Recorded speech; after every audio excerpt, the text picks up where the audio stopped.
Hello everyone, my name is Atefa Amlashi and welcome back to A4Q Testing Summit. We are approaching to the end of this summit but we have some great session ahead. In this session, I'm pleased to introduce Wim, with difficult last name, a passionate software testing expert with more than 20 years experience, mainly in financial sector. Wim is deeply involved in the testing community as he is one of the co-author of ISTQB CTFL 4.0 syllabus and also test analyst and agile tester syllabus. Agile tester is a recently launched certification from ISTQB. Hello, Wim, and welcome. In today's presentation, Exploratory Learning Style, Wim will explore how different learning styles can improve exploratory testing.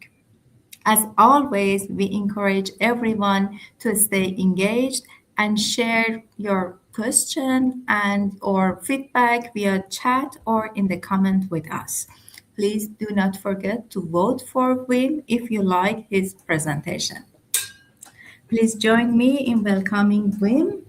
Wim, stage is yours. Thank you, Atefe. Let me quickly grab the right screen. So, welcome in my session or my talk on exploratory learning styles. Now, before I'm diving into the subject, which clearly relates to exploratory testing, of course, let me introduce myself. My name is Wim, and as Atefe said, I'm one of the authors for a couple of recent ISTQB syllabi, and I'm also an expert test consultant for Access, a Belgian IT consultancy company. I'm a loving father. I'm happily married, as you can see in the top left corner, and I'm also a retired Boy Scout. I even managed to become one of the trainers for junior Boy Scout and Girl Scout leaders in Belgium, training them everything or teaching them everything they need to know to be good leaders. I'm also a huge trans head. I'm overly excited that Tiesto finally has come back to his senses and came back to trans. But enough about that. That is not what we're supposed to be talking about today. For my talk, I invited 6 friends, and you can see their pictures over here. And the first one of my friends is Christopher Columbus. Now, why did I invite Christopher Columbus for my talk? The reason is that Christopher Columbus is seen as one of the first or one of the most known explorers on the planet or in history. And since exploratory testing, the word originates from exploring, I thought, well, let's investigate what exploratory testing actually is and who can help me better with this than Christopher Columbus. Now, Christopher Columbus discovered America, but how did he manage to do so? You should know that in the days that Christopher Columbus was living, it was the 15th century, people still believed that the earth was flat. Some minds were already advancing and thinking differently, but for most people, the earth was still flat. And in those days, we also had different kingdoms trying to conquer the planet. You had the Portuguese kingdom, the Spanish kingdom, and they all tried to conquer as many different countries as possible to set up trade routes and so forth. And at that moment, the Portuguese were in the lead. The Portuguese, they had already discovered main parts of Africa, and they managed to do so because they discovered something which was called the passat winds. The passat winds allowed to go very fast, very far with your sailboats over the ocean. Now, that was one element that was needed to discover America. The other thing is that you should know is that Christopher Columbus actually was a librarian. He lived between his books. He lived for his books. And what do people do that live with books? They read them. So Columbus got in touch with a lot of great works from ancient history. He read work from ancient Greek scientists like Ptolemaeus. And Ptolemaeus already proved in one of his works that the earth was actually round. And for Columbus, something connected. And he thought, well, if we can sail very fast over the ocean. And if the Earth is round, then maybe we can go around the planet to find a new trade route to that country that Marco Polo was talking about, China or something. So Columbus, he set up his master plan and he went to visit the King of Portugal and he asked, well, can you give me some ships and some money? I'm going to find a new trade route to China. The answer of the king was very simple. No. So Columbus went to the King of Spain. Can you help me? The answer was no. King of France? No. King of England? No. Portugal again? No. Spain again? Nope. Wait. The next day, the queen told him, well, actually, I want to be your sponsor. And she gave him ships. She gave him 3 ships, the Santa Maria, the Pinta de Nina, and she gave him a bag of money, and she told him, go find me that trade route to China. And Christopher Columbus sailed off.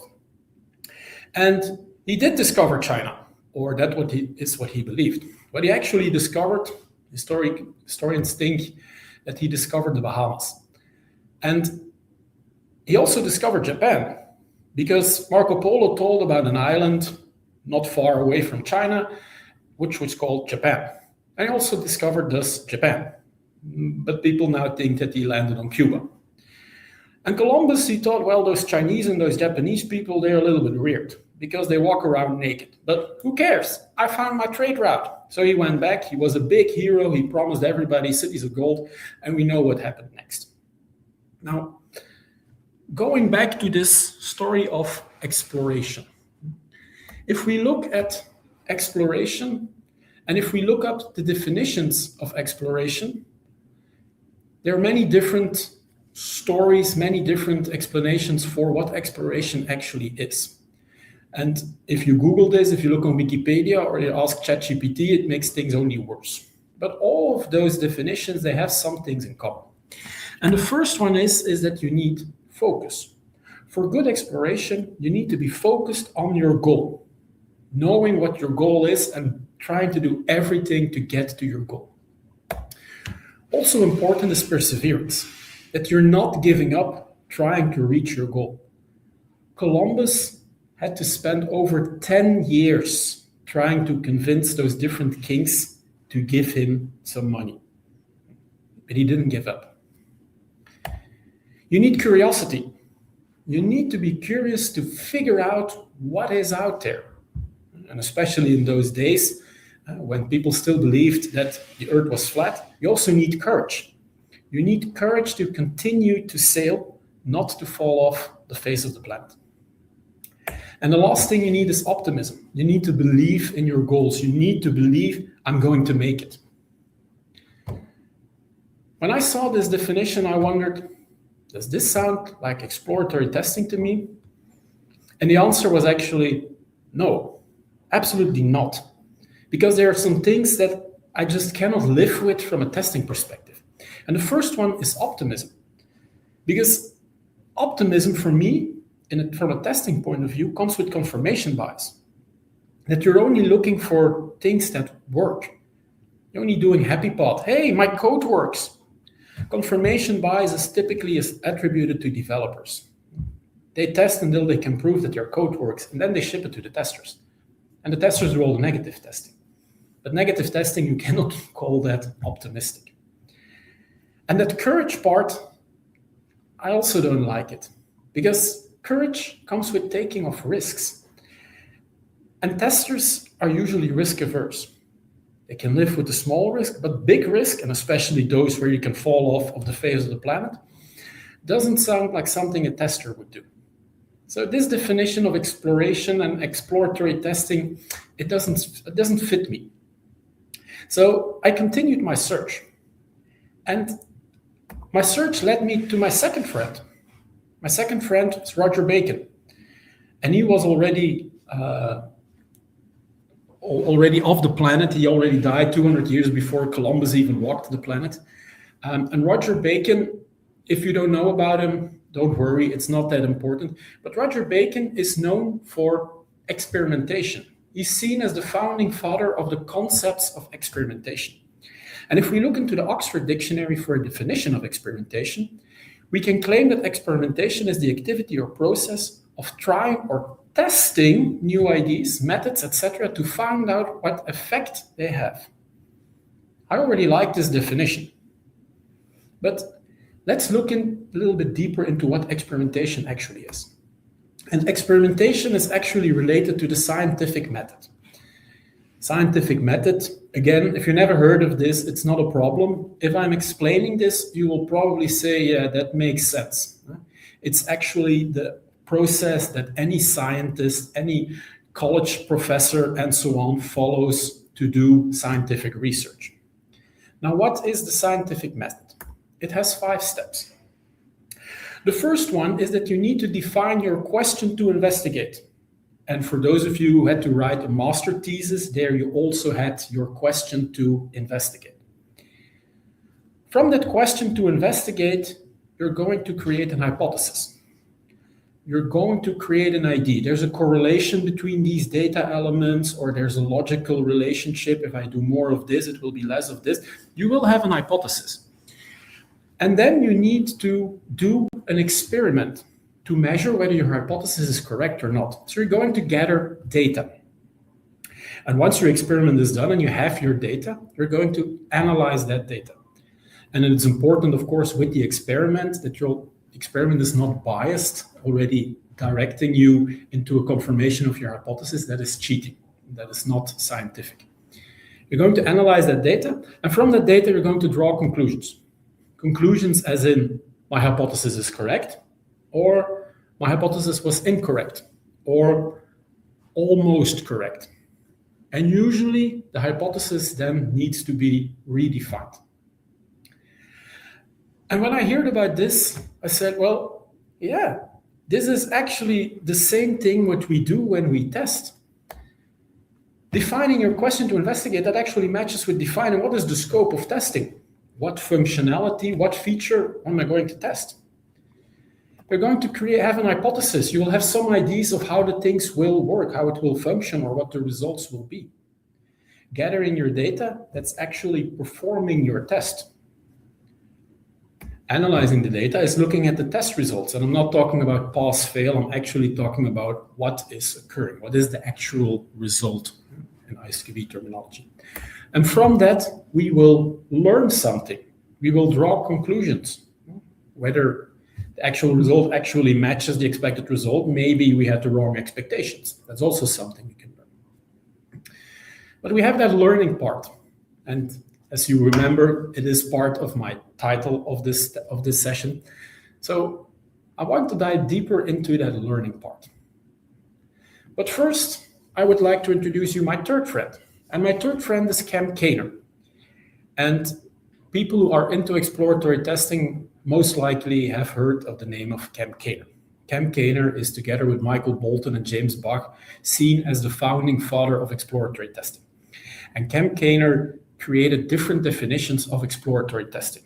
It came in different versions, and the last one is currently the version that we are using to define exploratory testing. And what is exploratory testing according to Cam Kaner? Exploratory testing is simultaneous learning, test design, and execution. The execution part, yeah, that is clear. You're doing your testing and you're seeing what the results are. The test design, we can also imagine during exploratory testing what that means. And we're coming up with different cases that we would like to investigate. These are the hypotheses that we create and the setup to gather the data for our experiment. But the simultaneous learning, that is where a lot of people struggle with. If I ask, I've given a lot of trainings, if I ask people explain me exploratory testing, I get a lot of different explanations, typically using words like randomly clicking some places, just trying out things, just exploring, wandering around.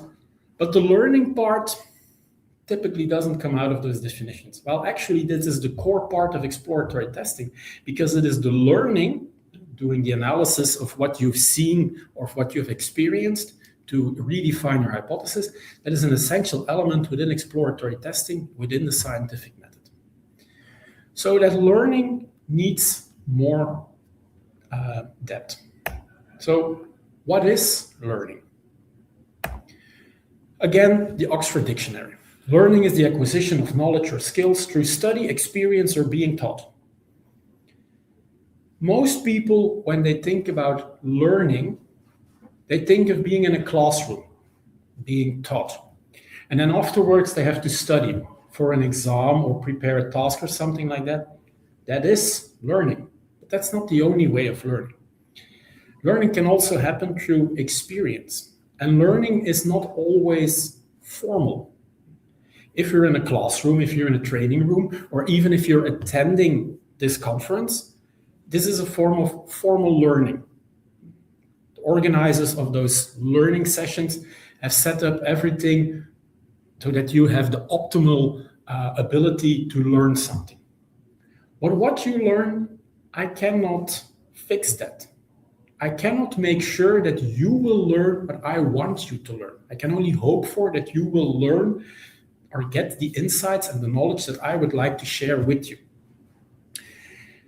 Let me explain that with a small story. You remember from my introduction that I said that I was a coach, a trainer for junior Boy Scout and Girl Scout leaders. And we used to do different, I'm going to say training sessions, but it's not really trainings. And on one of those sessions, what we did was we did role playing. We had a group of junior leaders and we did role playing out in the real environment. So we did role plays in the forest, we did role plays in a city, we did a role play in a supermarket. And for that role play, some of them took up the role of being a kid with a certain problem, like running away or missing their mommies. And others one had to take up their own role of being the leader.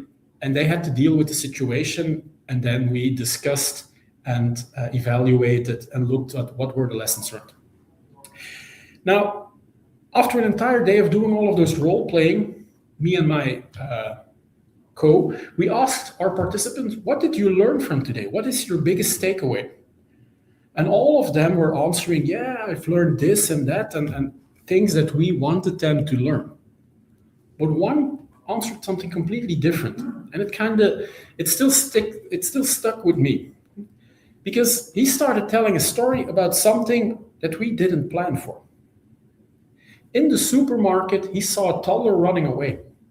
And he saw the mother of that toddler chasing her toddler and just distracting him with something fun. So he got away and he was no longer looking at the stairs. She didn't shout at him, hey, watch out, or something like that. She just distracted him. She played airplane with him and put him in the other direction, and he ran back into the store. And that is what stuck with him. He said, that is what I learned, that you don't always have to shout things like watch out, but that you can also distract kids out of dangerous situations. And that's something that stuck with me, that somebody can learn something completely different than what you've planned to learn from. Learning is something personal. Okay. We know now what learning is, and we know that learning is more than studying or being in a classroom, but how do we actually learn? Well, we learn through our senses. We have 5 different senses that collect inputs for us to learn. Some people have a 6th sense, but if you can see dead people, maybe you should see a psychiatrist. What do we do with all those inputs? Well, to explain that, I have another friend of mine. And Paul Gerard, he's a personal hero of mine. Paul Gerard is a tester. Well, actually, he used to be an engineer, but he's gone completely into testing, and he has done a lot of interesting things for the testing community. He was even a speaker at the A4Q Testing Summit. I don't think this year, but the past years he was also present. And Paul Gerard, he came up with a model. He calls it the new model of testing. And you see in this model a lot of arrows going back and forth. I'm not going to explain all the details of his model. You can see the link on the screen. It's a YouTube video in which Paul, the master himself, explains exactly how this model works. But what is important for you to remember, to understand what I tried to explain to you, is that testers create a mental model of the system they're testing. And they do that based on the information they get from the different oracles, like requirements, but also just oral feedback they get from other testers and from the PO or whatever. But they also do this with the information they get from their tests. So the feedback they get from the system, the outputs, the result they get out of the system are also used to refine the mental model that testers make out of the system. And it is that model that is then used again to do better testing. And this maps onto the scientific method, because the mental model is actually your hypothesis that you create. And from that hypothesis, you're going to test to make sure that your model is correct, that your hypothesis is correct. And you will get results. And if those results are not correct, you have to redefine your model. You have to redefine your hypothesis. See how everything is connected?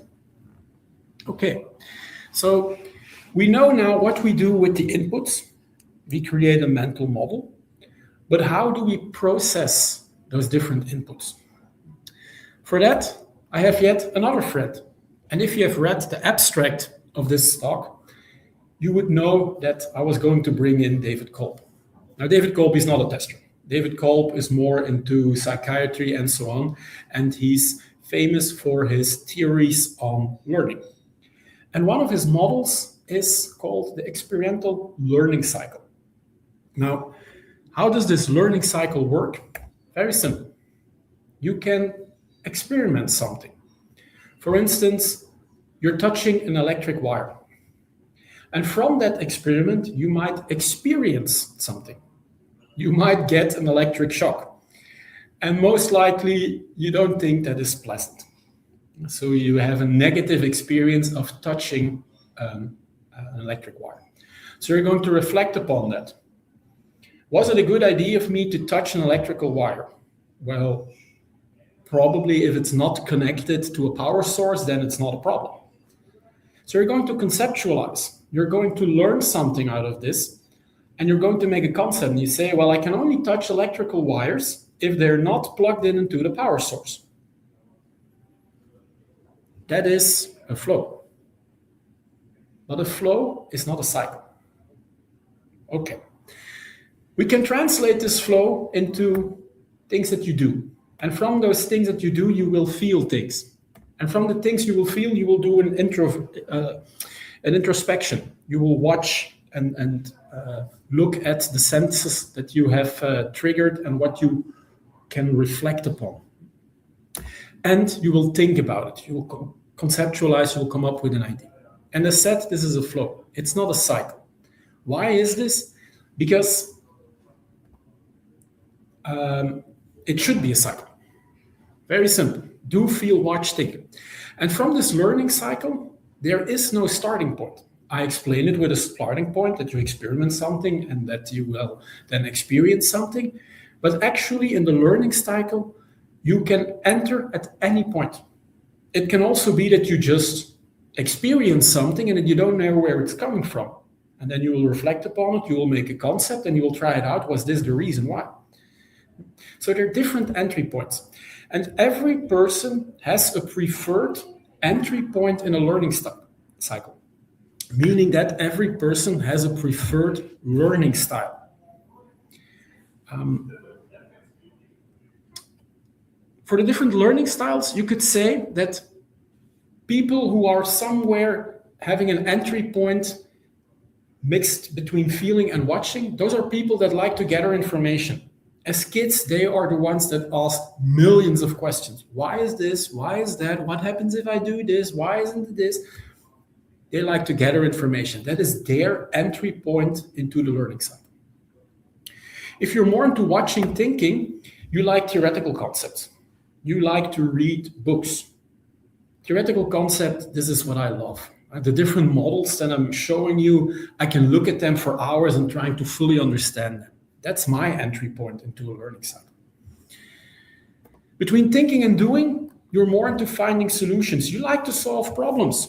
You like to think of how can I tackle this problem and that problem, trying to come up with a solution. That's also a very nice entry point. And a lot of people are more into doing and feeling. They like to do things hands-on. They just say, forget about the manual. I don't want to look at instruction videos. Just give me the thing. Let me try it out. Research has shown that the majority of people are hands-on learners. Now, I said this is an entry point and it is a cycle. To get a full learning, you should actually go through the 4 steps to have complete mastery of something, to completely master a certain piece of knowledge or a certain skill. So whatever your preferred learning style is, your preferred entry point, if you really want to master something, you also are going through the other steps to make sure that it really is your own. Okay, having explained this, I would like now to map this onto exploratory testing. And we start with people that are working hands-on, because majority of people are hands-on learners. Hands-on learners, what they try to do is they try to recognize things. What do they try to recognize? Well, defects. You're testing and you want to recognize defects. It would be stupid that you're doing certain actions and you don't see the problems on the screen. They also want to recognize interesting items. I would like to investigate that a little further. Not now, but in another session. And recognize questions. Yeah, that's interesting. I should ask the developer about this, or the PO, or the UX designer, or whoever is involved. You also want to recognize dead ends. Dead ends in the sense that I don't need to further explore this part of the system. I've done enough. It's okay. You want to recognize patterns. Hey, the behavior on this page looks similar to the behavior on that page, and on that page I have that action. So let me try it out if I can also do it here. So what you're actually looking for is that you want to recognize behavior. That is typically the entry point for people that are hands-on testers, hands-on learners. They're trying to recognize behavior by interacting with the system. People who have an entry point of gathering information, obviously they're going to ask questions. Who is using this system? You try to understand the different personas, the different stakeholders that are involved in the process to know what is important to test. What does the system actually do? What are the features of this system? When will this system be used? That is also an important question. Is it a 24/7 service, or is it only for a ticketing site, only when there are new tickets available for a new show of a certain artist? Where will it be used? Is it an app for booking transportation in a city? And it will be used probably out in the open. But some apps or some applications are used deeply underground where there's no internet connection. Those are questions you would like to ask.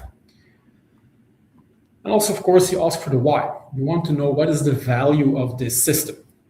And all of this helps you to understand the context, to understand how and when and why the system will be used. Because if you have an answer to these questions, you can put yourself into the persons, the users, their shoes, and you can empathize with your users and thus test more from a user perspective. But these are not the only questions to ask. There are more questions that you would like to ask. Huh? Really? And so? What you do as a tester is that you're going to challenge whatever is on the testing table. Do we really need this feature? Yeah. And who is waiting for that part? It's okay to challenge the requirements, because by challenging them, by really challenging, does this have any value? You can try to improve the quality by not including features that nobody needs. People that are into theoretical concepts, their testing approach is most likely that they're going to read and review. What are they going to read and review? Yeah, of course, user stories, API descriptions, requirements, UX designs, the manual. They're going to do a lot of reading and reviewing. And why are they doing this? Because they're looking for facts. They need knowledge. They need knowledge to base their model, their mental model upon, and to have a correct model. But they're also reading and reviewing, sorry, that's the wrong button, to ask the question, what is missing? They want to know what is missing from these requirements. You do reading and reviewing to improve the requirements and to say where are the contradictions and to look for facts to get understanding. But you also do reading and reviewing of those different work products to get an understanding of what is missing here. What pieces of information do I also need to get a better mental model? So do both. People that are into theoretical concept, they also like to investigate. What do they investigate? Assumptions. Assumptions made by themselves, assumptions made by the developers, assumptions made by the business. Because we all know, or I hope you know, that assumptions are a tester's worst enemy. Never assume. You should know. You're going to investigate your developers. How do they work? Are they vibe coding or are they doing it themselves? Are they junior developers? Are they senior developers? How long are they already working on this project? What is their style of doing development? Do they write their own unit tests or did they just throw it over the wall? Those are things you want to investigate. You want to investigate the history of the system you're testing. You want to know what were problems in the past, because there's always a likelihood that they will reoccur. You're going to investigate the platform on which your system should be working, because there can be triggers that might trigger failures in your system. You're going to investigate the language, not only the programming language, so whether it's Java, Python, .NET, but also the languages of the system itself. I come from Belgium, and here typically, especially if these are government websites, they need to be in the 3 official national languages, meaning Dutch, French, and German. You also need to look at those things. And you're also going to investigate your data. What is the data that is needed for this system, and where do I get this data? Can I generate this with the help of an LLM, or do I need to go for scrambled production data? And is that still representative of the actual data that will be used in the system? Or do we need to do a data migration first? You need to investigate your data. And why do we do this? Because we want to investigate risks. We want to know where things can potentially go wrong. So we can also assess how bad are those risks, and we can balance our testing based on those risks. People that love to find solutions, well, they're typically going to brainstorm. What are they going to brainstorm? Well, obviously the tests that they would like to perform. But there are more things that they would like to brainstorm. For instance, test tours. I don't know if you're all familiar with the concept of test tours, but test tours is something, and sorry for the name dropping, that originates from James Whittaker. James Whittaker used to be head of testing at Google, used to be head of testing at Microsoft. James Whittaker wrote a couple of books that are also cited in different ISTQB syllabi. So he does know what he's talking about. And a test tour can be compared to a city trip. If you go to a city trip to one of your favorite European cities, for instance, to Barcelona or to Rome, you could go for a highlight tour, just visiting those elements that everybody says, this is what you must see. So you could test the highlights of your system, the selling elements, the things that marketing is most proud of. But there are other tours that you can do. You could, for instance, go for a back alley tour. And what is a back alley tour? Well, the locals in a city are typically not using the main roads. They're using the back alleys because that goes a lot quicker. So maybe you can also try to figure out, what are the shortcuts in my system? How can I do things faster? Or you can go for a wrong tour. So a wrong turn tour is is that you always do the wrong thing. So whatever you're on a certain page, and you definitely are not going to fill in all the mandatory fields, but you're doing something else. You're doing it wrong. You can get into very interesting results. And there are many different other tours. You can always dive into this in another moment. More things you can do are using mnemonics. You can brainstorm mnemonics Mnemonics are some donkey bridges. These are abbreviations where every letter stands for a different word, and a different word is then a different perspective on your system. One of the most known mnemonics used within testing is San Francisco Depot.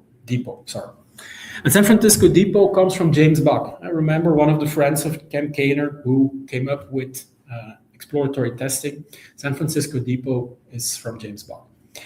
And San Francisco Depot, well, the S in San Francisco Depot stands for structure. What is the structure of your system? How is everything connected? What are the different components? What is interacting with what? What are the adjacent systems?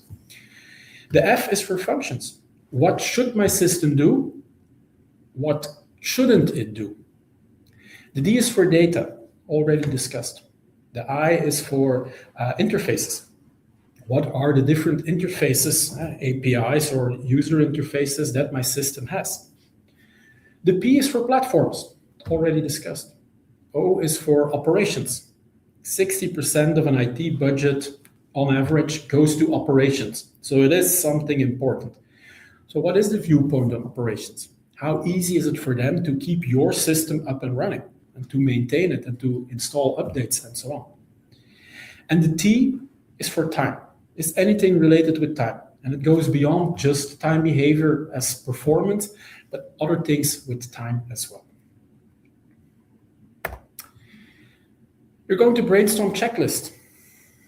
Why did I include checklist? Because the focus sometimes is too much on creating test cases, while a lot of test cases can be replaced with checklist. And the advantage of checklists is that you can easily spread them. You can print them out, share them with your colleagues. Your colleagues can enhance your checklist, can reuse them. It's very easy to use. And when you're testing, you can just put the checklist aside and just say, check, this is okay, check, check, check, check, check. Very easy instead of input, action, expected result. Use checklist. More things to use, more things to brainstorm, heuristics. Now, heuristics, not everybody is familiar with the concept of heuristics. So I'll try to explain what a heuristic is. If you would have to solve a puzzle or a Sudoku puzzle, for those that like to play this, and I would ask you, how do you start? What are the first actions you typically do when you have to solve a puzzle or a Sudoku puzzle? Different people have different starting points. Well, that order of steps to start solving that puzzle is their own heuristic on tackling that problem. And we as testers, we also have our heuristics. If we have to test, for instance, an input field, we're already trying out some things. That's our heuristic for testing an input field. And the more experience you have, the bigger your heuristics will be, the bigger your set of heuristics will be. So try to grow your set of heuristics. And you can do that, and that is why I put the lamp here. You can do this by talking to your peers. Ask your peers, for instance, what defect made them most proud? Because you can learn from this. You can learn from other people's stories because that will help you to enhance your set of heuristics. And before you start typing the question, I'll share my story. The defect that makes me most proud is a defect that is already detected more than 15 years ago. I started my career testing ATM machines, doing money withdrawals, cash deposits, and so on. And on one of the cash deposit machines, I detected a very nasty defect. What is the problem? Well, you might not be aware of that, but it occurs quite often that people forget to take out their notes when they do a withdrawal. And the ATM machine will then swallow those notes and put them somewhere separate in a different compartment. And an ATM machine, or at least the ones that I tested, they had 2 of those compartments. And then it would go out of service because it could not store any more forgotten notes. Now, what did I detect on that cash deposit machine? That if the second timeout occurred and the second time those notes got swallowed, the entire balance of the ATM machine would get transferred to that person's account. Meaning that if you would let the ATM machine swallow your 50 euro note that you've withdrawn, you would get an amount of tens of thousands of euros transferred to your account. Now, that is a defect that would have cost the bank a lot of money. So I was very happy to have detected this. And I said, it's 15 years old, so don't try it. Banks are aware of this problem now. Why do I share this story? What is there to learn? Well, look at timeout behavior. Look at repetitive timeout behavior. Try not to do things and then see what the system does. That's a heuristic. Try it out yourself.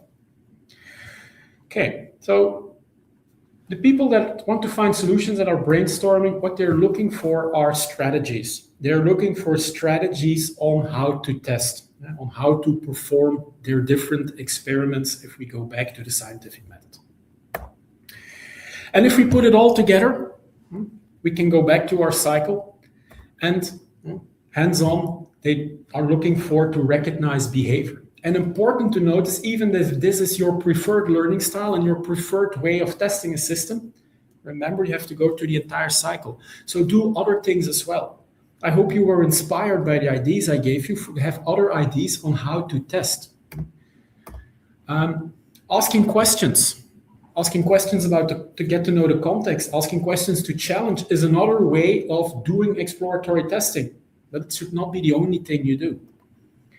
Reading and reviewing to get to know facts and to just figure out what is missing.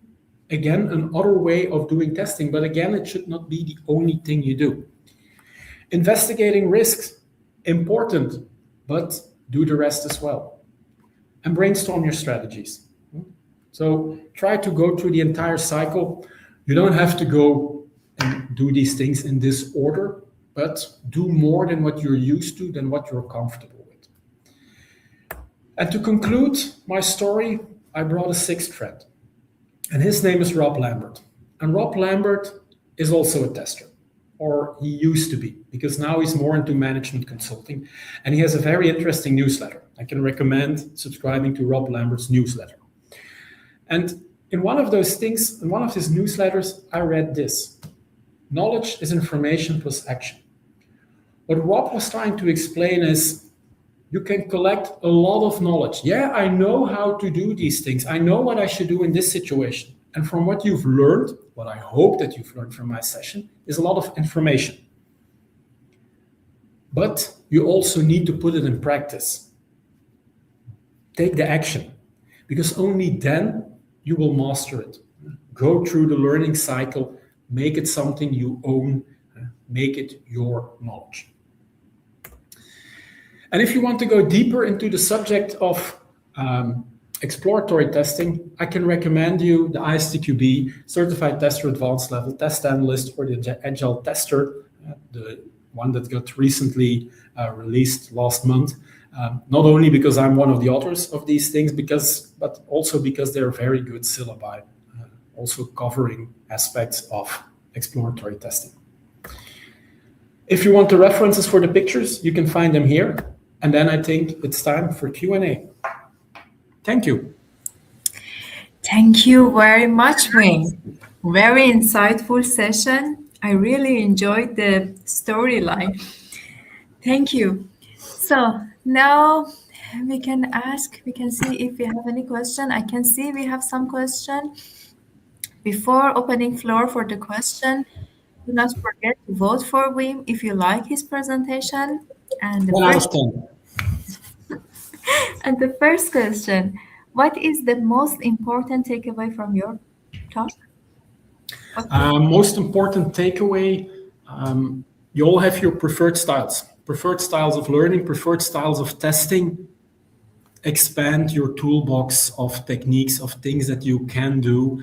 I've shared a lot of ideas. Pick the ones that you find interesting, try them out, and expand your toolbox to become even a better tester than you already are. Thank you. What is the impact of AI on exploratory learning? Yeah. AI is always coming back in every topic nowadays. AI systems always also have to learn, but I'm talking about human learning. And the impact of AI is actually close to zero. You can use AI to enhance your testing, to speed up certain testing, but the learning as a tester, to create your mental model, like Paul Girard would say, that's still something you have to do yourself. And maybe you can try to learn an AI system to create a mental model for yourself, but then you're really making yourself obsolete, so don't go that direction. Okay, thank you. Do your ideas also apply for the test automation? Yeah. For test automation is for me a supporting activity. So if you're doing exploratory testing, you can quickly automate a certain script to do some investigations that you're doing quicker. So do these things apply for test automation? Test automation is a means, not an end. Okay. Thank you very much. Thank you again for this insightful session. Vote for Wim if you like his presentation. You can find also his page on our website. And if you miss any session, if you want to share this session with your colleague, friends, the recording is available on our YouTube and our website. We are approaching end of the summit. Almost still we have some presentation until 8 p.m. But I want to thank my colleague also on the backstage, Kenza, Paul, and Issa. Thank you again, Wim, and thank you everyone for joining, and enjoy the rest of summit. Bye.